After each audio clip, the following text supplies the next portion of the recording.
Welcome to the third week of the summer library program. This week's storybook is a fable called Andy and the Lion by James Dougherty. It was published by the Penguin Group in 1938, and we have this lovely reissue of it. A fable is a story that teaches a moral. Stories can teach us so many different kinds of things, and it's really amazing that though the culture that the story came from is gone, the stories have stuck around for thousands of years, such as with mythology. I really like to learn about different cultures because it helps me understand myself. Different stories help me understand my family and my friends and my neighbors better.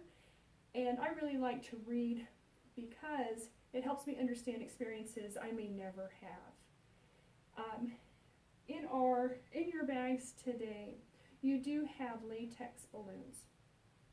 We will be using these balloons in our activities that I like to call Thor's balloon hammer and Repelling Ions. You will also need things to color with, some scissors, and a little bit of tape. And this kind of tape works just right. For Thor's balloon hammer, go ahead and color your Norse pattern however you choose and cut it out. Then we're going to take our cutout and glue this and tape the straw to the back of that pattern.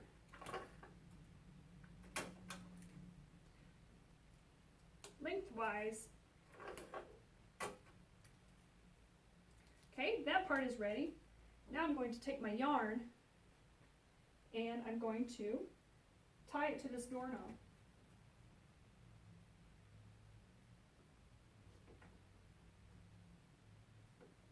I'm going to go and get this other end, and I'm going to use this paper clip to help me thread the yarn through the straw. I'm going to pin it on there. Now I'm going to thread it through my straw.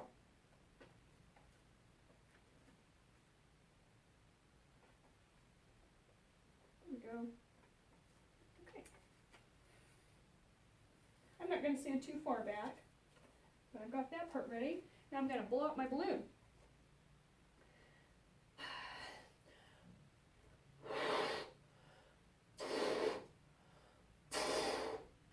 Okay, that's ready. Now I'm going to tape my pattern to my balloon this way. I think I can manage, but you can ask for help. It would be helpful to have someone with me. There we go. Okay, I'm going to hold this back and let it fly. There it goes. Okay, see, that tape works just right for this. So the explanation I'd like to share about Thor's balloon hammer is about energy and force. When we blow air into the balloon, we've forced air into it.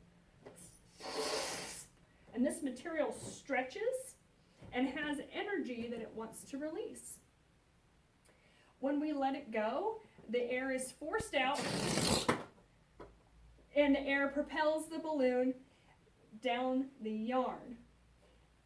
And it keeps it going in a straight line rather than flying about the room. But whether the balloon is propelled down the yarn or is free to fly about the room, it is obeying the laws of physics. One of those being gravity. We are all living by the laws of physics. Now moving on to the repelling ions activity, we will see a little bit of how the smallest part of matter behaves. So for repelling ions, we have another balloon, and this one I have blown up and tied off. And then we have a bit of the plastic bag trimming, and what I've done is I've broken it and then tied it back together, and this little knot can help to create a little bit of stability. I'm going to use my piece of felt and rub this plastic with that felt. And this is going to charge it with static electricity. And you can tell that it's getting charged because it starts to lay very flat and stick to the table. And if I lift this up, it will want to stick to me. I'm going to rub it a few more times.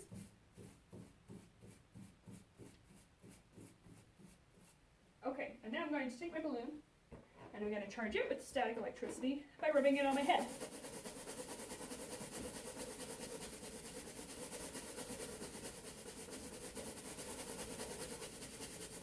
Okay, there it goes. And now I'm going to make this float. See if I can help let it go. So what we've got going on here is that with the friction of the felt, or by rubbing it on our hair or on our shirt, we've charged the balloon and the plastic with negative ions. And though it sounds backwards to say, when we charge something with a negative charge, it actually has an excess of electrons. When we hear the crackling, when we pull it away, we can sometimes hear the crackling. That is the same thing as lightning, but on a very tiny scale. And rather than attracting to opposites here, these two repel because they are both negative. It's like with magnets, as the opposite poles attract and like poles repel.